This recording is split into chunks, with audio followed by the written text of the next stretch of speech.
Welcome to the Project Zion podcast. This podcast explores the unique spiritual and theological gifts Community of Christ offers for today's world.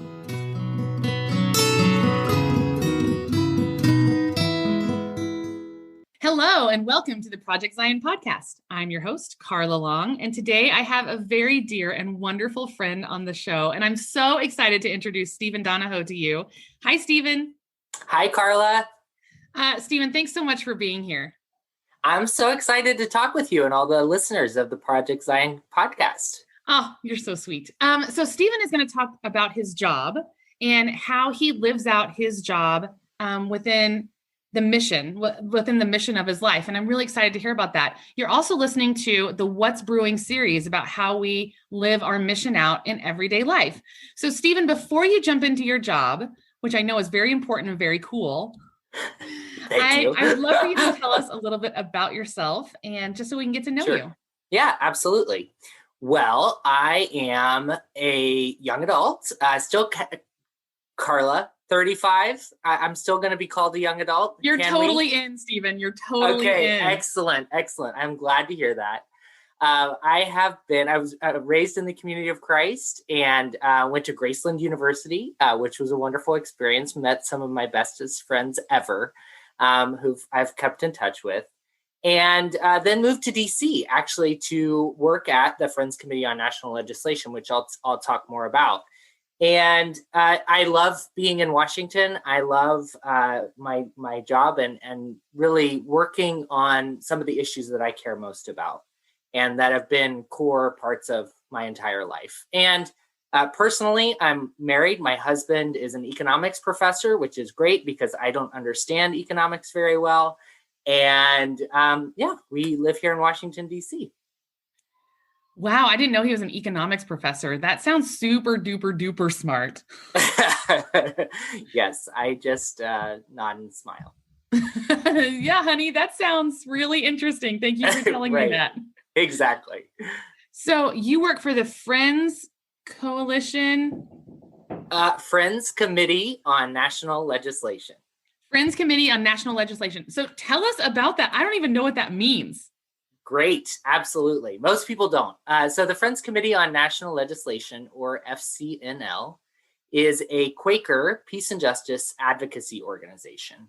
So we lobby Congress on issues ranging from ending war, preventing war, climate change, indigenous rights, immigration reform, all kinds of peace and justice issues, actually very in line with the values of the Community of Christ, the values that I grew up with, the issues that I care most about. So it's been a wonderful journey. Like I said, I came to the Friends Committee on National Legislation right out of Graceland. I was a young fellow or an intern for 11 months doing grassroots organizing. And I found that this community of people that were working on these issues had been dedicating their lives to the things that I care most about. And we're making progress in Washington, in Congress, toward a more peaceful and just world. So for me, that was pretty exciting. And clearly, it's been a wonderful journey for me since then. I'm now almost 13 years later, I'm still working for the Friends Committee on National Legislation. So, it's an interesting mix. I mean, our work really is, one, we do have registered lobbyists who, will take on a portfolio of issues. And, for example, nuclear disarmament. We have a lobbyist who works on eliminating nuclear weapons funding, or reducing that or specific nuclear weapons. And then we have another lobbyist whose focus is immigration, another lobbyist whose focus is climate change. But a big part of our work is actually getting people around the country to take action on these issues, because as much influence as, a peace and justice, faith-based lobbyist in Washington, D.C. has, actually the bigger influence is people around the country talking to their members of Congress and getting to know their members of Congress, the staff, and working on these issues on a regular basis and keeping in touch with their members of Congress about issues that they're passionate about. So it's living that out in communities across the country is really a big part of the work. Have you found, and I don't know if you know anything about this, but have you found in the last couple of years that people have been getting more and more involved? Because I know that I have called my Congress people like more in the last 5 years than I ever have before. Has that been true across the country? Definitely. Yeah, absolutely. There's a resurgence of energy around engagement with Congress and engagement on peace and justice issues as people recognize that these issues are urgent. I mean, we are in a climate crisis right now. We are seeing it. You live in the West, and the fires that are happening right now in Oregon are much worse than they would have been if we hadn't have devastated the earth in our climate catastrophe with our overconsumption of oil, basically, right? And more. But the reality is that people recognize they have to be engaged now. They are called to take action because of the urgent needs they see in their communities. And I think that's very exciting. I mean, it's difficult that it's taken crises to make people realize that they need to be actively engaged on peace and justice issues. But the reality is, whatever it takes, we've got to move, right? We have got to be engaging folks. And I think the other piece is people see more possibility right now too. They see that there are some things that can happen in Washington, and I think the coronavirus has taught us a lot about the role of the government can play, for better or worse, in terms of impacting every part of our lives and our communities. And the economic recovery packages that have passed in the last year at plus have been absolutely essential to our well-being as a nation, right? And members of Congress have listened to their constituents about those bills, and we're still working. The next economic recovery package. I'm guessing some listeners across the country right now are getting monthly payments for their children that help with day-to-day expenses in a way that we never have in this country before. And that is wonderful. That is public policy put into action in a time when people across the country need that money to help with very basic expenses, like medical care, child care, food. These payments are absolutely essential. So I think folks are waking up and seeing, wow, public policy matters, and it has an impact in every person's life, not just in this country, but across the world. When you look at, one of the main issues we work on is ending and preventing war. Well, U.S. war has had tremendous effects across the globe. And, you look country by country, you can see ways that even now, look at Haiti, look at what's happening in Haiti. Well, the U.S. has had a role over the course of Haitian history in destabilizing that country. So the things that are happening now in countries across the globe that are really devastating, a lot of those have origins back to Western colonialization, right? So that's a reality that we need to face, and we need to be engaged positively in living out our values and helping to shape a new world, that Zionic community that is possible, but we have to be engaged in making it happen.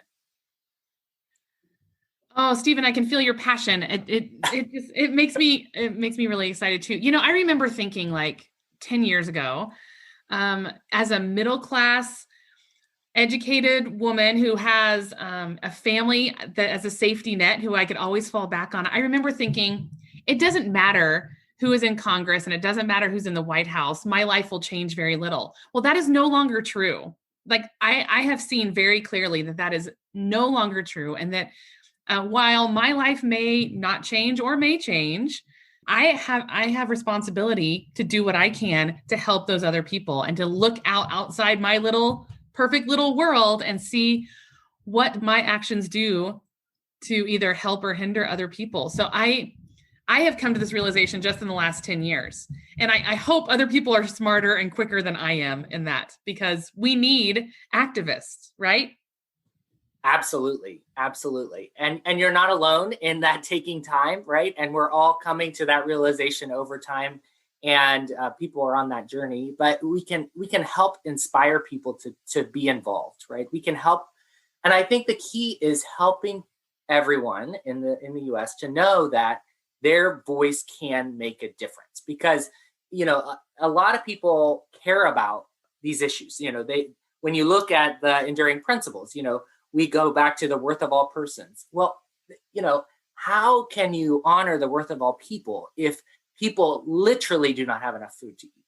How can their value reach its full potential if they don't have basic necessities, right? We can do something as a country to help honor the worth of all people. We can honor, like going to another enduring principle, the sacredness of creation. How can we honor God's creation if literally it is burning down around us because of the actions of our ancestors and us in terms of our overconsumption? Well, we can take action. We can actually reduce our carbon output and change the trajectory, right, of the planet. And I think, there's so many places, pursuit of peace, God's shalom, bringing a sense of peace. And again, coming back to the Zionic community, we can help end U.S. participation in war. We can be a part of that, and we can help push for more peaceful methods of solving problems in our communities, in our churches, in our nation, in our Congress, getting people to talk to each other, right? Because that's a place where there needs to be a lot of conflict resolution. And then in our foreign policy, bringing a more peaceful approach to help people know that the U.S. government and Americans, the U.S. government represents us, right? So, Americans are not just our military, or maybe even more concretely, our military contractors, which people see across the world, right? They're seeing actually military equipment that is, part of the defense contract industry. That we are not weapons of war. We are instruments for God's peace. We can be, right? And if we approach the world from that point of view of actually, how can we help push for healing? How can we help push for a more just, inclusive, peaceful world? Well, there are really specific things that we can do, right? It's not this is not just some fuzzy idea, hippie concept, right? That's not what peace means to me. To me, peace means actually changing the way we use our tax dollars, right? Instead of $750 billion going to the Pentagon budget, which has just got passed, right? We could use that money. What about vaccinating the world? Don't you think that would do more for bringing a more peaceful world than, more tanks across the globe, in bases around the world, or in our communities here across the U.S.? So I really come down to very tangible things that we can do, right? As people in the U.S., as people in our communities, in our churches, in our congregations, and as citizens of the world, that we can actually take small actions that help lead to that Zionic community. It's really good to hear that. And I'm going to be asking you about what are some of those tangible things we can actually do. So start thinking about that. But it's really important for me to hear, because there are times when I feel like some serious climate change anxiety within me, things like this, and the immigration, like I feel my anxiety raise because of these things. And And I think I'm just one person. I am just one person trying to make it through. I don't know what I can do. I recycle, but what else can I do to really help? So what are some of those tangible things that we can do to kind of maybe help even me kind of tamper down my anxiety? That's a really good point, Carla, because the reality is that when you start to recognize how many issues are really broken right now, and you start to open yourself up to that brokenheartedness of the world, right? It can feel like you have a broken heart. You become paralyzed. And I think what Parker Palmer is a Quaker writer, and he talks about your heart breaking and opening up to more possibilities, more love, right? So it's breaking open, not breaking apart. And I think that's so important, right? So when we say, let's talk about immigration for a second. So, when you think about the plight of people who came to this country, their parents brought them here, they're dreamers. They came their parents brought them when they were very, very young. They have lived without legal status for a long time. Finally, they got legal status under DACA, Deferred Action for Childhood Arrivals. And sorry, it does break my heart, right? And then yours, And so a judge just recently said, no, that's it. That's unconstitutional. So people who qualify, who didn't get the DACA status before, but qualify, they're not going to get it now. We have an opportunity as people in this country to say that is not acceptable. In fact, those people belong in our communities. They should have legal status, and this is a moment where we can say absolutely not. That is not what we stand for. We believe in the worth of all people, and we are going to take action. And right now, that recovery package, there's another COVID recovery package that's under consideration. And one of the things that your members of Congress are thinking about is whether, and they're deliberating about this right now, will protection for dreamers and a path to citizenship for dreamers, will that be in the legislation or not? They're making that decision right now. And between now and the next several months, so you can take action and call your members of Congress and say, absolutely, my heart, my values, my God tells me that there is value in every single person. And I believe that we have to take action for these people and with these people, right? This is not a gift. This is these people have contributed to our communities, right? And we want to stand with them, stand together. And so that's a very specific moment. Instead of letting our heart get broken and not taking action, just feeling like, wow, there's nothing I can do. This is terrible, but these decisions are being made outside of my control. Well, actually, we have a lot of influence. And if we take that open heart that we have, that we experience, and I know that we do in our churches and our communities across the country, folks have an open heart, right? This is integral to our worship, right? Is opening our heart to hear and to get that continuing revelation, to recognize where God is calling us to take action in the world, in our lives. And this is one of those moments. So open our hearts and say, absolutely, I can hear the stories of people who need to be recognized. They need to have this legal status, and it will make a huge difference in their lives. And it will make a huge difference in my life. And one thing I think that people of faith have a hard time with is really owning our role. Members of Congress are very interested in hearing from people of faith because we're coming from a deeper recognition on these issues, right? We're not coming because, oh, this is going to benefit us financially, right?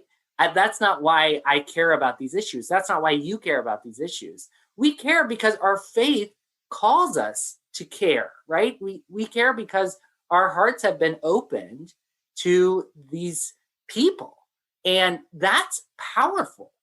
I remember going into a lobby visit with a constituent, and the staff, we were meeting with a staff member, and we were talking about this small peace building program, right? And the staff member said, we were talking about it for a while, and they were getting like, okay, this is important, I get it. And then they said, but how do you benefit from this? And, it's like they are used to industry lobbyists coming in and making a financial argument for how they will benefit from this legislation, right? They're used to people coming in and speaking selfishly about how these policies will impact their bottom line. That's not where we're coming from as people of faith, right? We're coming from a place of, that's not where you are coming from. You're not working on these issues, or you don't care about this work because, well, if dreamers are a part of this country, they can, and contribute it to our financial well-being. Sure, that's a great outcome, but that's not, at the end of the day, that's not why we're called to work on these issues. That's not why we're called to advocate for path to citizenship for dreamers, right? And so I think that's so powerful. It opens doors that you would not imagine possible, because members of Congress and their staff are humans too. And they are moved by real compassion and empathy. So that's another thing that I always talk about is like, we need to recognize that there is that of God in all people, including your senator, right? And so we need to approach them from that place of love and recognizing their worth as well. Anyway, I said so much there. I hope that was helpful, Carla. Actually, that meant a lot to me. I got a little bit emotional while you were talking, not only because I personally know some dreamers from when I lived in Northern California, and I love those people, but also because sometimes when I call my members of Congress and talk to them and leave messages, or their voicemails are completely full and they can't accept any more messages, I wonder if what I'm doing is even worth it. Like, I wonder if they're listening. I wonder if they care. I wonder if my voice even matters at all. And what I'm hearing you say is that my voice does matter. And like in fact, it sounds like it might be the only thing that matters in a lot of ways. Yeah, that's a really important point, Carla, because it can feel frustrating sometimes, right? You think, what happens, when I leave a message, or when I call and don't get through, or I send an email, what happens? And what we talk about is being on the ladder of engagement, right? I think people need to find their place on that way of being engaged, right? Some people, for them, one thing that they can do is go to protests. And that's a really important point, and it helps build public support and momentum on issues. Another, some people, protesting is not what they can do to serve. And so, they can call their members of Congress. They can take action as advocates. And that's really been the work that I do in terms of inspiring folks to take action in that way. And for me, it's a process, right? A lot of it is, there's a hierarchy of influence in terms of how we make influence. And that ladder of engagement, the first rung of the ladder is emailing or calling. The top rung of the ladder is actually meeting with your member of Congress and working to get to know them and their staff and having influence that way. And of course, that's a much more influential step, but you have to take the other steps in order to get to that step. And again, when I came to Washington, D.C. 13 years ago, and if you would have told me, oh, you will meet members of Congress and talk to them about issues that matter to you, I would have said, that's not, that's not going to happen. That's not who I am. I'm not rich. I'm not powerful. Members of Congress don't care what I think. And the reality is that if you stay engaged and if you are strategic about your involvement, you can actually build that relationship with your member of Congress. And, I've seen this happen for hundreds of people across the country. And actually, this is an area where the pandemic has made this more possible because you can meet your members of Congress on Zoom. You don't have to come to Washington to do that. You don't have to go, they also have local offices, congressional offices, and you can meet them there. So to me, the key is getting on the ladder, right? And taking steps toward deeper engagement. And so if you're feeling frustrated that they're not getting back to you on the phone, try writing a letter to the editor, which is a wonderful way. So the number one way to get something you think read by a member of Congress is not actually tell them. It's write it in a letter to the editor and mention their name. So Carla lives in Utah, right? So Carla, this is going to be very specific. So Pathway to Citizenship for Dreamers, absolutely essential. That is something that Senator Romney also agrees with. But he needs to really step up and push for that. And he could be a difference maker in making that happen. So if you write a letter to the editor and say, I care about a pathway to citizenship for Dreamers for these reasons, and I really hope that my senators, that Senator Romney will make this a priority and push for this in the next recovery package. You know what? Senator Romney is going to read that, which is amazing, right? Like they care about what's said about them publicly, and I think that's a wonderful, very practical thing that you can do. Also, it's a great way to help educate people in the community as well, because then you're starting a conversation with others in your community through the local paper about these issues. And you never know. I mean, of course, you're going to get some pushback and, somebody's going to write something terrible in response. That's all part of the process, right? The reality is you're also going to think about the person who reads that and says, wow, I never thought about it that way. My faith also calls me to take action, and I'm gonna call Senator Romney's office. That's the work, right? That's the way we make a difference, is those small moments. It feels like sometimes, what we need is a tidal wave of action, but the reality is that tidal waves happen through those small ripples, building and building and building and building. And then all of a sudden, oh my gosh, there's a moment where the dam breaks and we can make progress. And really, that is where we are right now between now and the end of the year, in terms of the potential for that tidal wave of possibility on so many issues because of this recovery legislation that's being considered in Congress right now. Stephen, you are very good at this. I feel very inspired, and I never thought about actually writing to the editor. I've never even considered that would be a way to do that, because there are times, I know everyone's going to be very shocked to hear this, but there are times when even I can get tongue-tied and not know exactly what I'm going to say. So if I can get it down on paper and send it in, and that's just an email, folks. That's just an email to the editor. That's all you need to do. That's really exciting to hear, that there is a way besides always calling and never getting through and only getting voicemail, or maybe not getting voicemail, which is very frustrating. It can be really frustrating. So writing a letter to the editor, that is an awesome suggestion. Thank you. Cool. And mention your member of Congress by name. And mention them by name. Yes. And also sounds like it's important to mention that you're a person of faith, maybe your church or things like that too. Okay. Absolutely. Cool.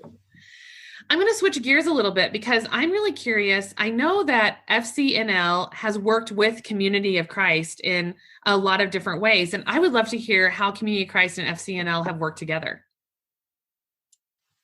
That's a great question. So I actually came to FCNL's annual meeting or big event in November of 2008 because, 2007, because Andrew Bolton, who is a wonderful mentor of mine, and I'm sure many others, Andrew was a professor at Graceland, and he was teaching a class on world religions. And Andrew said, Stephen, I really think you should think about going to FCNL's annual meeting, and we'll help find funding, and exploring whether the Community of Christ and FCNL could work together more closely. And, I was like, okay. Andrew was also an apostle at the time. And, I thought, of course, I would love to do that. I would love to go. I hadn't heard about, Quakers really very much. And I didn't really know a lot about advocacy. I was studying peace studies at Graceland. And so I was learning some theoretical pieces, but really the practical side, I hadn't considered very much. And so I went that November, and just my eyes were open. So here was a community of people across the country who had been working on these issues for decades and who had given their life to peace and justice. And I just thought, wow, this is something I want to be a part of. So I came back to Andrew and I said, I think we should do it. We should try to find a way to partner together. Like, this is amazing. This is incredible. And of course, FCNL was also really excited about the potential to partner together as well. And so we actually had 3 years of a joint fellowship. So we had, there were 3 of us, and Karen Wingard Manuel, myself, and Rachel Cash all worked at FCNL and also worked with both Outreach International and the Community of Christ in a 1-year position. And so it was a wonderful opportunity to help build some of those connections.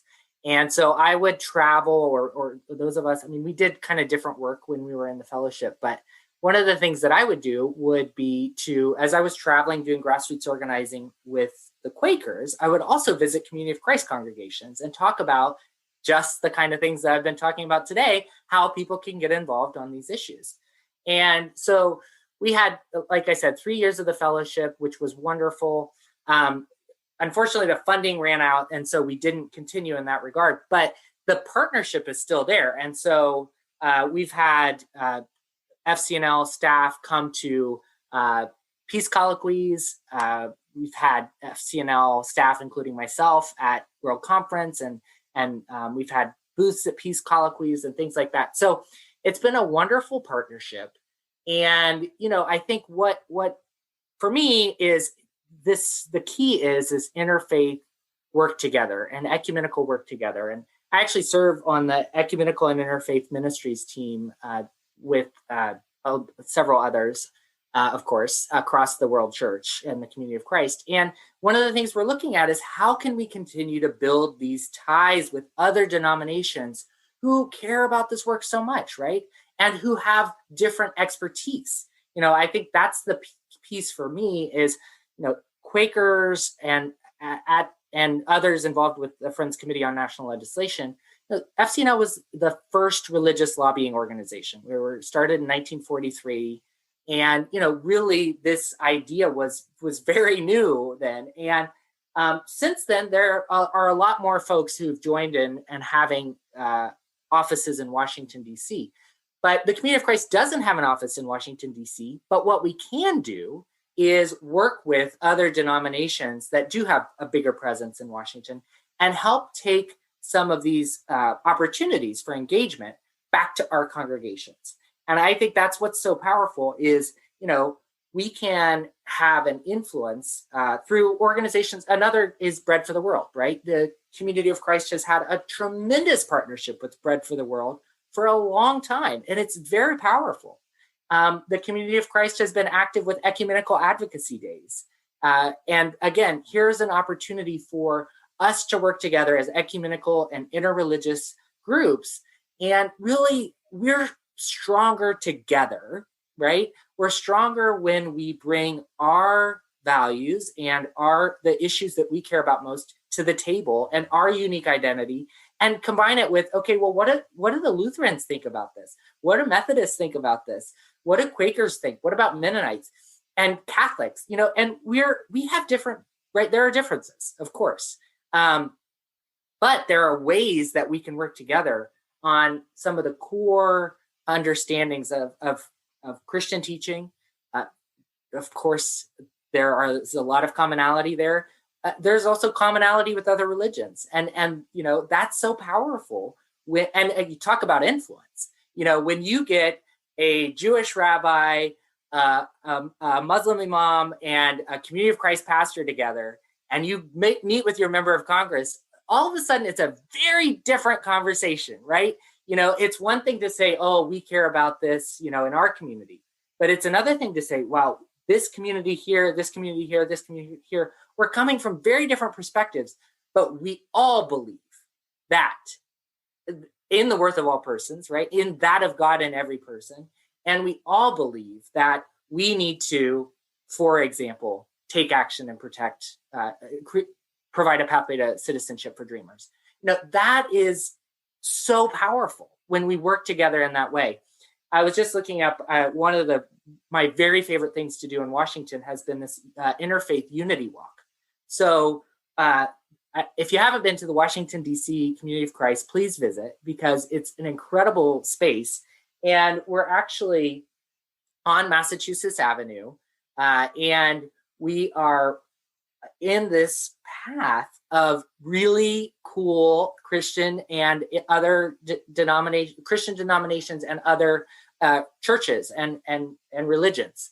And so it's a path that starts at a synagogue and goes past a Sikh Gurdwara, the DC Community of Christ, a Buddhist center, and a Muslim center as well. It's an incredible experience. And, Catholic Church, it's just a very, very cool. And it's just, this, I don't know, maybe 2-mile walk, ending at the Gandhi Memorial.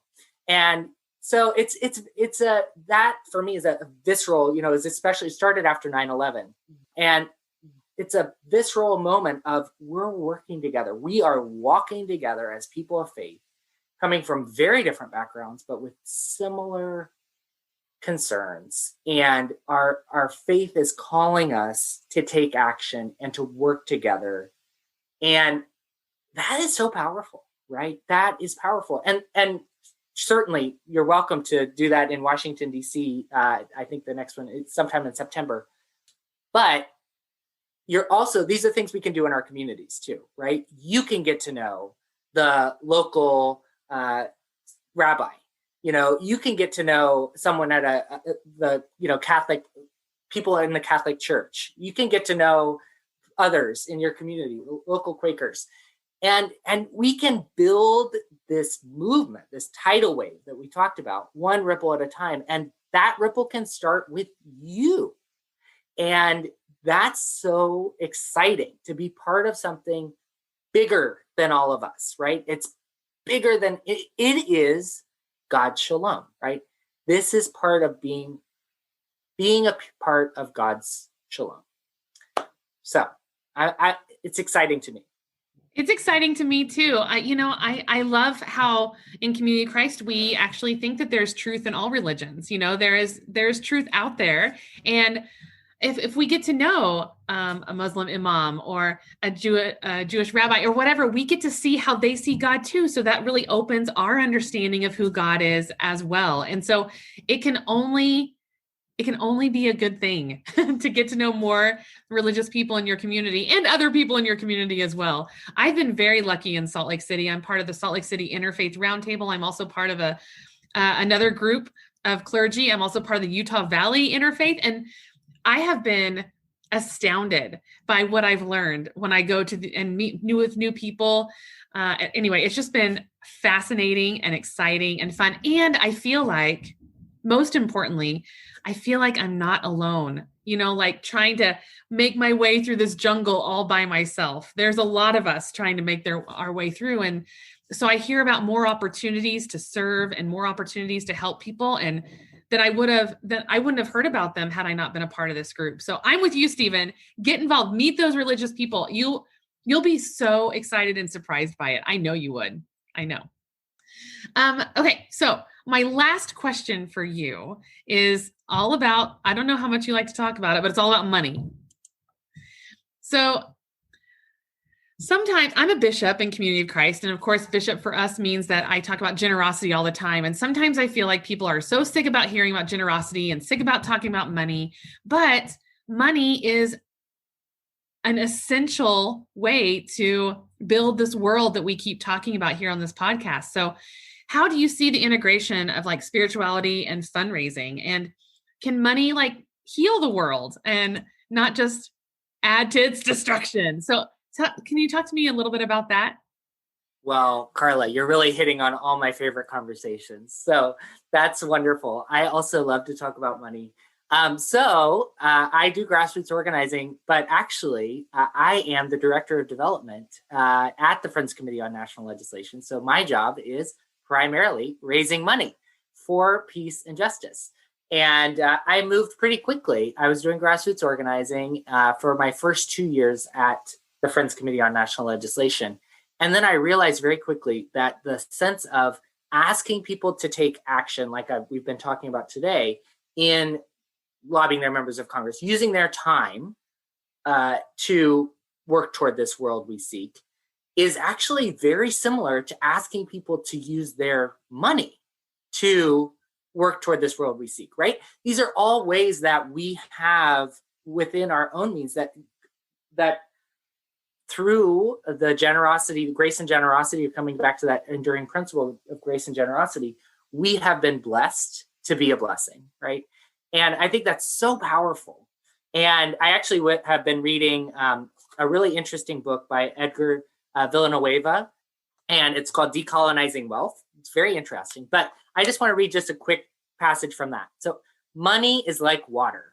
Money can be, excuse me. I've actually been reading a really interesting book by Edgar Villanueva. It's called Decolonizing Wealth. And I just want to read a quick passage from that. Money is like water. Water can be precious, life-giving resource.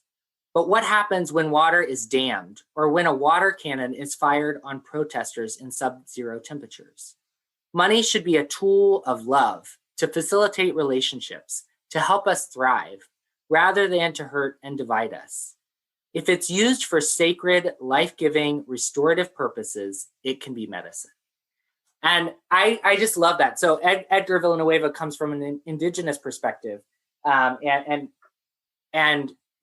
so looks at money in this way of money as medicine. And I think that's so powerful. This is one way that we can use our resources to heal the world. I really believe that. And I've seen it so clearly in people across the country. I've seen it in the people I work with. Like I said, I grew up in the Community of Christ. I grew up in a family, we didn't have a lot of resources, but it was always very important to give money to the things we care about, to the church, to tithe, all of that, but also to be involved in local organizations. And I realized like that one way we can be involved is supporting this work financially.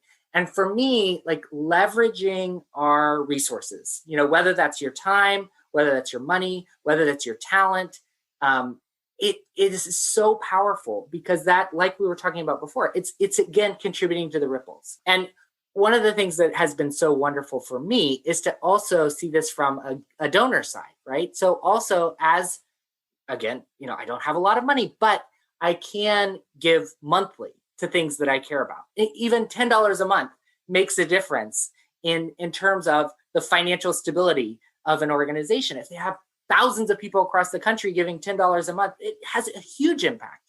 And so to see that from the inside, I sit in our budget meetings, right? I help craft, those budgets, the spreadsheets, like you, Carla, as a bishop, right? You see that day in and day out. And to see the way that our collective energy, right? That's what it is. Money is a form of energy. And seeing it come together in this really powerful way and being used to further this work for peace and justice is just so powerful. So I just want to share a couple examples. So I remember very clearly when I was a major gift officer, which sounds very intimidating, right? And this donor in Michigan, I was traveling to Michigan, and every once in a while, this person would send $1,000, and I thought, gosh, this is, that's significant. That for our organization, $1,000 is a major gift. And it was just felt random, And so I called and I said, I would love to come and see you. I'd love to hear more about your story, what you care about. And she said, okay, so I drove and drove and drove. It was kind of a very far drive in Michigan. And I got to her house and she lived incredibly simply. And I was thinking, oh, this person has a lot of money. They must be very wealthy, and no, she didn't have a car. She just had, she grew a lot of her own food. She lived below the poverty line. And what she would do is anytime she would save up her money. And when she got $1,000, she would send it to us. And it was just so powerful. I mean, you talk about using our resources. I'm not saying that everybody listening to this needs to give up all of your resources and, give it to the church or to the Friends Committee on National Legislation or anything like that. But what I am saying is that we have an opportunity, right, through our financial means to make a difference on the things that we've been called to work on, right? We have this burning passion. Our hearts are not broken open. Our hearts are opened and hearing the message, hearing the calling, right, to work on these issues, hearing the voices of the people that are suffering. So we have that open heart. And one thing we can do with that open heart is use our financial resources to flow toward the things that need healing. And I think that is so powerful, that this is an opportunity to be part of that tidal wave, right? To be part of the Zionic community. And whether it's $10 a month or $1,000, or maybe you have a lot of financial resources and it's $100,000 that you can give toward the causes that you care about. But whatever it is a symbol of your intention, right? It's a symbol of your purpose. It's a symbol of using your resources to heal the world. And for me, that's powerful. I never, if you would have told me when I was 12, I'm going to be, my life's work is going to be fundraising, I would have laughed at you. Probably you would, even at 20, I would have laughed at you, right? I'm sure Carla would have laughed at the idea of being a bishop, But the reality is that if we can help people across the country to recognize their role as part of this Zionic community and help them see that we can all join together through our financial resources to create this impact, it's extremely powerful. So I believe in the spirituality of fundraising. I believe that this is living out our highest intentions, or can be. And I believe that this is part of my purpose in life, is to help people put their values into action through their financial support. Stephen, I actually think you and I are pretty lucky. I don't know if everybody gets to work in a job where the purpose of their life is their job. And I can tell that you have so much passion for it, and that it truly is your life's mission to make this world a better place for people who might not have the easiest time, and to do what you can and do everything that you can to talk about it. And I just love hearing about your passion for it. Thanks, Carla. I know that you share it. You share that passion too. So it's a wonderful opportunity to talk together. And I just want to, can I say one more thing? Please. I guess my final thought is, like, let's do this together, right? This is so powerful. We have so many opportunities to use our resources, whether it's our financial resources, our time, our talent, our our advocacy, our activism, protesting, whatever it is. Like, this is a collective effort to make the world better. And we can step up, right? We are being called to take action in any number of ways. And whatever that is for you, like, answer the call. Say, absolutely, yes, I am here for it. And I'm ready to join this community. And I'm ready to be a part of this change. And I'm excited to be able to say yes every day. Yes, I'm here for it. This is part of my call. And I hope everybody gets that opportunity, right? As you said, Carla, like, this is what a blessing to do this work. And it's not a blessing, because I get paid to do this work too, right? But, it's not just what you do with your profession. It's what you do every day, right? It's what you do with, everybody can be a part of this, right? Every single one of us have an opportunity to say yes. And I think that is so powerful. So thank you for letting me talk about that. It's wonderful to talk with you and with the whole community about how we can say yes. Stephen, you are so good at this. I've cried like 3 times on this podcast because you are so inspiring. And I'm so grateful that you said yes to doing this work. And also, I'm really grateful you said yes to this podcast because I feel super inspired. And just to continue doing what I'm doing and continue to make those phone calls and writing my editor and making sure that I'm standing for what Community of Christ says are our enduring principles and values. And also what I feel in my heart is my enduring values and principles. So thank you again, Stephen. It's just been wonderful to have you here. Thank you, Carla. Take care, everybody.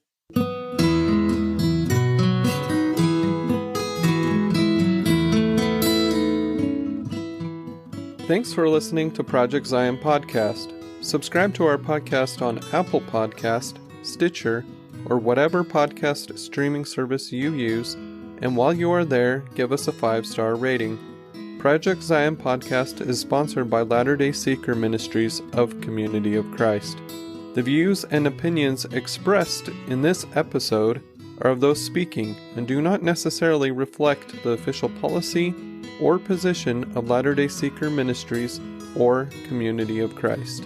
The music has been graciously provided by Dave Hines.